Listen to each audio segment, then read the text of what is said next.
Hi everyone, today we will talk about how to fix or how to solve Facebook gray account problem.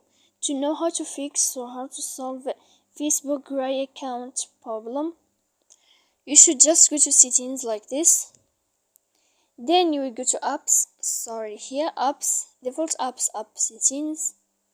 When you will see this list, you will go down to find the application of Facebook. When you will end this, you will click for stop.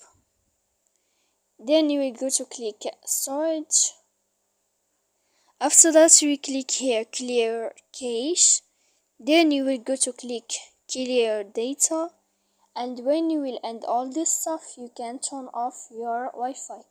So please don't forget to support us by like and subscribe. See you next time in another video.